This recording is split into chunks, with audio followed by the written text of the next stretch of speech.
Are you ready to find a new driving job?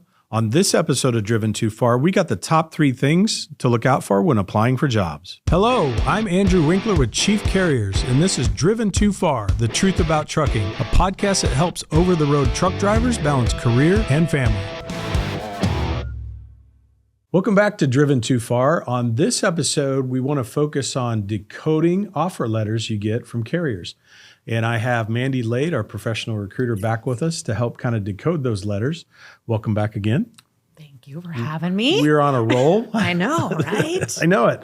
So one of the important parts of the application process when you're considering a carrier, hopefully the driver's getting their offer in writing. I think that's really important. Now, not all carriers do that, but let's talk a little bit about that. What should be in an offer letter? How much detail should be in there? What should the driver expect to see in there? Well, in our offer letter, it's kind of lengthy. I always pre-warn people, like, wait till you get home and then read it. You're talking like 10 pager or what? No, it's like it's not that 2, maybe a little bit more. But it is worth the read. I mean, so it's very detailed. Correct. So it's going to tell you, when are you coming in for orientation? It's going to show that right out. It's going to show you what I'm going to pay you right out in black and white. And by the way, you'd be surprised how many drivers have started and they do not know what they're getting paid per mile before they start. It's like, how do you not know that? Because they just were in a hurry to sign the offer letter and get into somewhere. Yeah, and it was more about just getting a job and... Correct. Anyways, go ahead. No, you're fine. And it will show, what are all the extra charges that are going to affect your bottom line? Like, what are you going to get paid for? Are you going to get TARP pay? Are you getting securement pay? Or layover, detention, things like that. And it's very important because we don't focus so much on that rate per mile as we focus more as like, what are y'all getting? Like, what's going to be in there at the end of the month? Right. What's the gross at the end of the week? What can I expect that paycheck to look like? Yes. So, and then it's also going to show when will your first paycheck hit? And I think that's important too. So then you can go home to your family and say, hey, we're going to have to kind of cut corners a little bit until I get paid on this date, because that's when I'm going to get paid for my new company. Okay. And so then it's going to just reintegrate, like this offer letter was going to stay open, for X amount of days, and then you'll have your signature at the bottom. But it's important to read the whole thing. How about one of the things I think about is just like the orientation process, the onboarding and stuff. But if you're starting any new job, you're going to be a little nervous, a little anxious and stuff. Mm-hmm. So you talk about what the driver can expect in orientation. Obviously, you're going to give the address of the business and stuff like that. But how about travel and accommodations and meals and stuff like that? Is any of that kind of stuff in there? So that is in there, but you're going to see like a series of emails that come through. Like, I'm going to just flood you up with stuff about Chief. And I'm going to apologize right away in the beginning. Like, this is what's going to happen. And so that they know what to anticipate. Like, when is this going to come? Like, you're going to see this on this date. Then you're going to see this. We're going to get back on the phone and we're going to go through this. So they know every step of what's going on before they even come in. And I think that's important because we want to try to minimize as much paperwork before you get there so that you're getting to know your company while you're there. I want to throw something at you, and this kind of cracked me up, but we talk a lot about how important it is to research companies before you go to work, before you sign that offer letter and stuff. But one of the things that happens in the industry, and you see a lot of on social media ads and stuff, it's like, hey, click here and put in one application and it'll go out to 10 or 20 different trucking companies. They call it spray and pray, which I thought was funny because that's about right. What's wrong with that process? Why would a driver want to avoid that type of application process? Because you're going to it's like a feeding frenzy. It's like piranhas. They're all calling at the same time. And you're like, man, who's for, who am I? And I just forgot who I just talked to that before. So it's important to narrow that funnel down a little bit so that you get to the places that you your phone's going to blow up. Correct. And you don't even have, by doing that, you don't even have control of who's calling you. Mm-mm. So you're probably going to get phone calls if you decide to answer them because they're going to show up as, numbers. These wild numbers. Yeah, numbers you don't recognize. Potential spam. And it's probably carriers you've never heard of. Yeah. I can't imagine any driver thinking that's a great idea or great situation, but I also don't think they know what they're getting into. And it sounds good, right? Hey, fill out one application. I'm going to get all these great offers and then I can pick. but you don't have control over who's calling you. In my mind, any carrier that takes part in something like that has probably got recruiting and retention issues anyway. Correct. To me, it feels like desperation. Well, and if you're talking to this person, you don't know anything about them.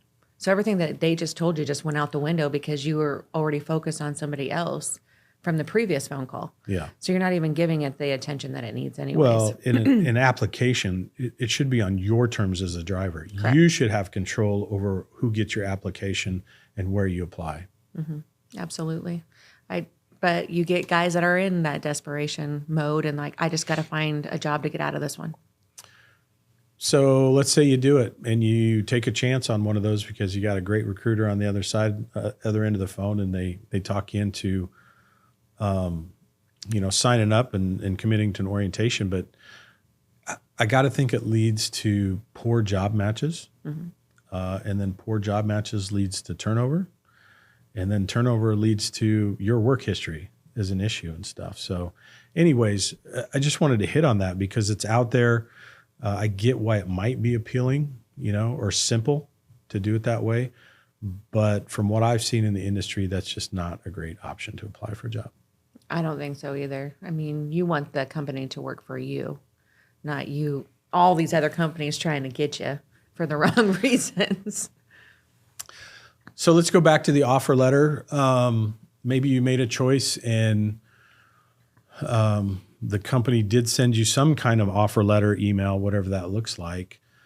What needs to be in there? What critical information needs to be in there? And then what should I be thinking as a driver if it's lacking stuff, if it's not answering some of my biggest questions, like my pay and, who's paying for the meals, the travel to get me there? When can I expect my first paycheck? What kind of truck am I going to drive?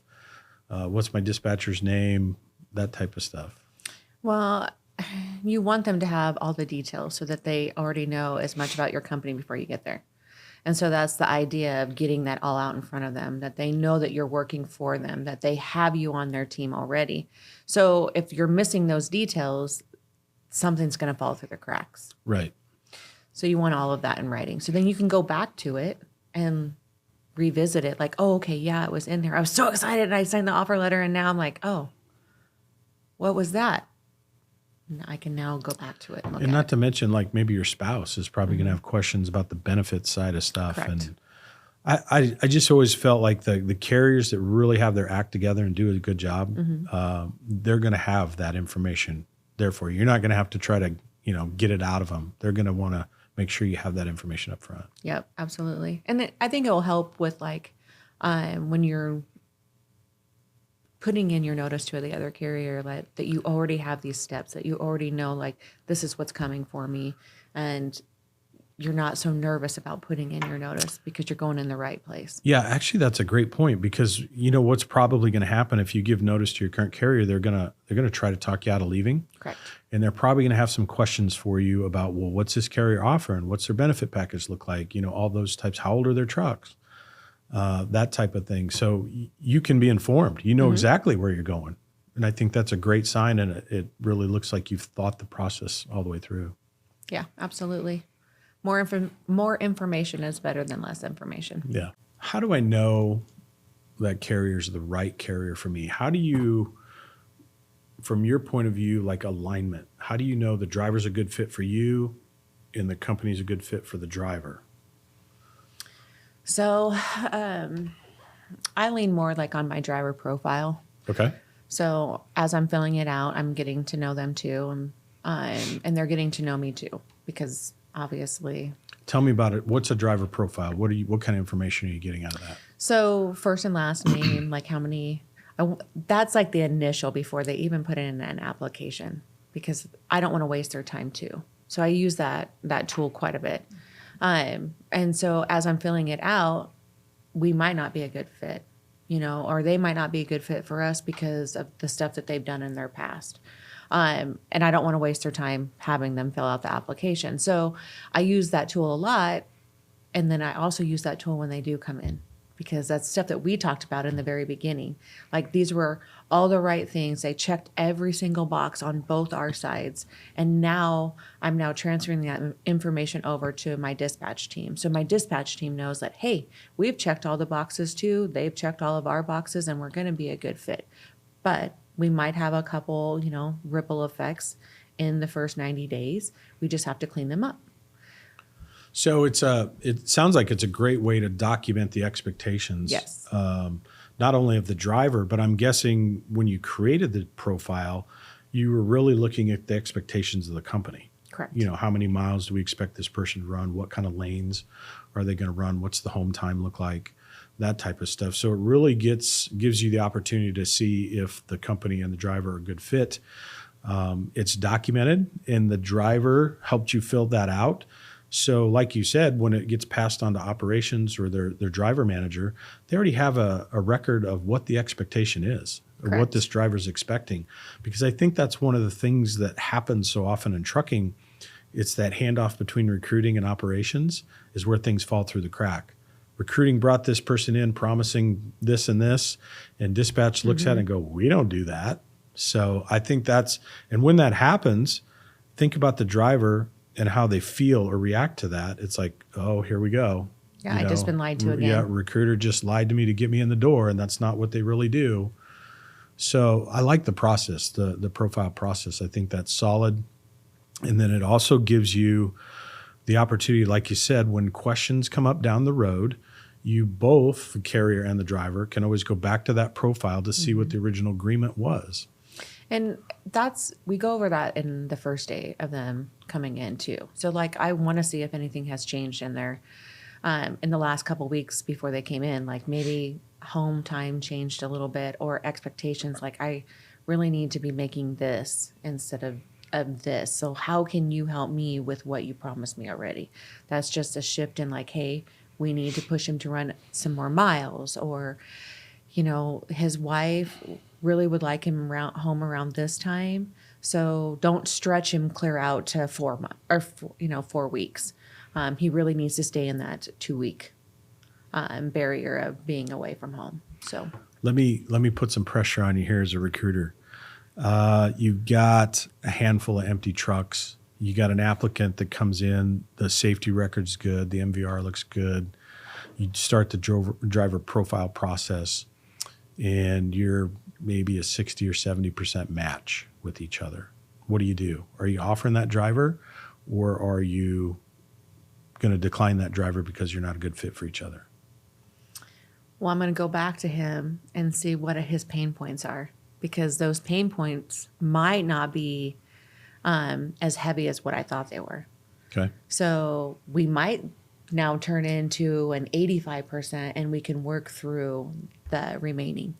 So it just really depends on the circumstance. He might say, no, I need these, so I'm not going to be a good fit for you, and then we part ways. Right. If they're deal breakers, correct, it's not going to work. So you just have to really open yourself up to, like, this might go the right way, or it could go south in a hurry, but you went down trying to make sure that it was going to work out. Yeah, for both. and the point is that you had the conversation Correct. to see what could be worked out. I think in any case, when there's a buyer and a seller, let's call it, you each want the best of both worlds, and generally that's not how it comes out. There's usually a compromise in there somewhere.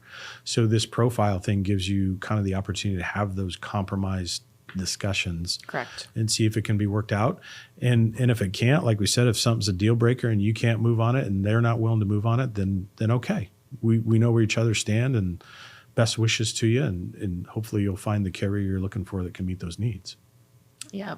And I think, like, even at that 60%, the driver is giving you more respect now because you took the time. And they're like, okay, well, when my life changes, that's where I want to go. 100%. They're going to remember you in that conversation you had with them. What gives the driver, thinking about a driver, they got to know what they want, when they're applying for a job. What advice would you give a driver? Like, what is their best approach to, when they apply or when they get you on the phone? They really have to have an idea of what they're really looking for. Does that help the process and stuff?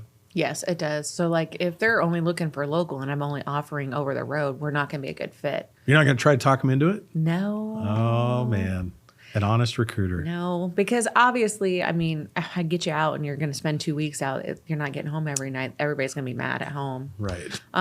So, it's best to ask them right away because you don't want to waste anybody's time. Like if he's looking for something, this type of job, and I don't have it, or, hey, what kind of equipment do you run? And I got into that and I really can't do it anymore. My body is just not in it anymore. So they're looking for a certain position too as well, or they're looking to run a certain route. I don't really have those types of things. So we might not be a good fit at that point too. So it's really important for that applicant to know what they want up front. And hopefully they've had some conversations with the family, with the spouse. What is acceptable home time? How long can I be out, and not cause any family issues and stuff like that. So that really helps the recruiting process when they know what they want and you as a carrier, what you can offer. Yep, absolutely. Well, thanks for the great advice today on the offer letters. I think that's important. I think what we kind of established is look out for the spray and pray type approach because you may get surprised and it's not what you're looking for. As a driver, know what you want. Know what you're willing to negotiate on and what things are deal breakers for you before you go into that process, before you go into the application, because that's important. I think that's going to lead to either a long, healthy relationship with that carrier or maybe a short one if you don't know what you need. And then make sure you go through those offer letters with a fine-tooth comb. If you have questions, talk to the recruiter, ask them to explain things. How much detail did they put in there? Were they really good and straightforward with everything for you and kind of covered it all? Or was it very vague? And if it's very vague, that might be a red flag for you too, because maybe they don't want to put it in writing. Maybe they're just going to hope that you bite at the things that they put in there and not ask some of the tougher questions and stuff. So look out for those offer letters, but make sure you get everything in writing that you want. Absolutely.